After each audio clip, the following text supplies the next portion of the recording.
ఆ కార్యక్రమంలో శ్రోతగా పాల్గొవాలన్నా సెప్టెంబర్కి ఎదురు చూడాలి, ఏం చేయాలో ఆలోచిస్తున్నాడు. అప్పుడు ఎవరో చెప్పారు, షికాగో కంటే బోస్టన్లో ఖర్చు తక్కువ, కాస్ట్ ఆఫ్ లివింగ్ తక్కువగా ఉంటుంది, ఇంత ఖర్చులు ఉండవు అని చెప్పారు. అప్పుడు ఆయన బోస్టన్కి ప్రయాణం చేశారు. ఆ ట్రైన్లో వెళుతున్నప్పుడు, అంటే భగవద్ అనుగ్రహం అనేది ఎలా ఉంటుంది, గురువు కృప ఎలా ఉంటుంది అనేది తెలుసుకోవాలి ఇక్కడ. ఆ ట్రైన్లో వెళుతున్నప్పుడు ఆయనతో పాటు ప్రయాణం చేస్తున్నటువంటి ఒక ప్రొఫెసర్, లెక్చరర్ అనమాట ఆవిడ మిస్ కేథరిన్ ఆబర్ట్ షాన్బాన్ ఆవిడ పేరు. అయితే క్లుప్తంగా కేటే షాన్బాన్ అని పిలుస్తుంటారు. ఆవిడ 54 ఏళ్ల మహిళ. ఈయన యొక్క ఆకృతి అవి చూసి, ఆ కళ్ళల్లో తేజస్సు చూసి ఈయన కూడా గొప్పవాడు అనుకుని, మీరెవరు, ఎందుకు వచ్చారు, ఎక్కడి నుంచి వచ్చారు, ఇవన్నీ ఆవిడ వాకప్ చేసింది అని ఉన్న విషయం చెప్పాడు. అప్పుడు ఆవిడ, అయితే మీకు ఇప్పుడు బోస్టన్లో ఎక్కడుండాలో అని తెలియదు, మళ్ళీ హోటల్ మొదలైన తీసుకుంటే అయ్యే ఖర్చులు చాలా ఉంటాయి, అందుకే మీరు మా ఇంట్లో అతిథిగా బస చేయండి అని అడిగిందండి ఆవిడ. అంటే భగవత్ కృప ఎలా ఉంటుందనేది పరిశీలించవలసింది. ఏ ఆధారము లేదు ఆయనకి.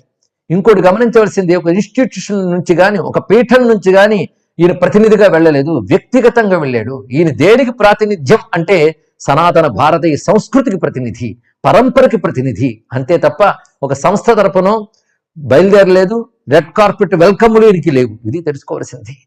ఆ సమయంలో ఆవిడ తీసుకువెళ్ళింది బోస్టన్ సమీపంలో చిన్న గ్రామం, అది మెట్కాఫ్ అనే ప్రాంతం. అక్కడ కేథరిన్కి మంచి ఫార్మ్ హౌస్, పొలాలు ఇత్యాదులన్నీ ఉన్నాయి. అంత అందమైన ఇంట్లో ఈయనకంటూ ఒక వసతి కూడా ఏర్పాటు చేసింది.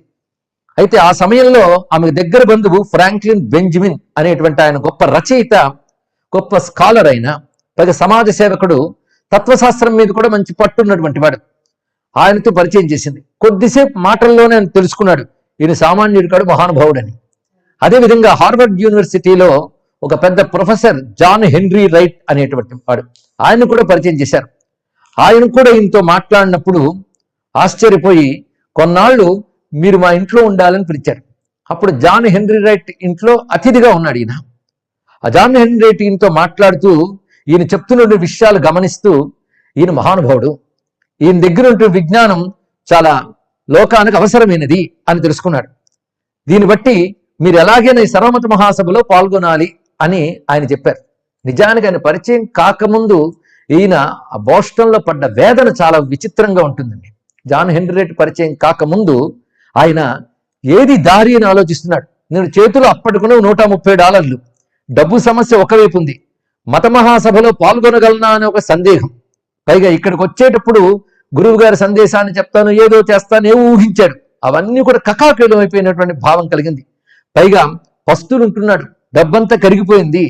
దానితో ఆయన అలసింగ పెరుమాళకు తంతి పంపించాడు. ఏమనంటే, నేను కనీసం తిరిగి భారతదేశానికి రావడానికైనా పైకి పంపించు అని పంపించాడు. అలాంటి పరిస్థితి. అంతేకాదు, ఆ రాత్రి వేళ బాధపడుతూ నీరసంగా కలతతో ఆయన నేల మీద పడుకున్నాడు. ఆ సమయంలో ఒక తేజోమయమైన మూర్తి దర్శనం ఇచ్చింది ఆయనకి. అది ఎవరు అంటే తన గురువైన రామకృష్ణ పరమహంసే.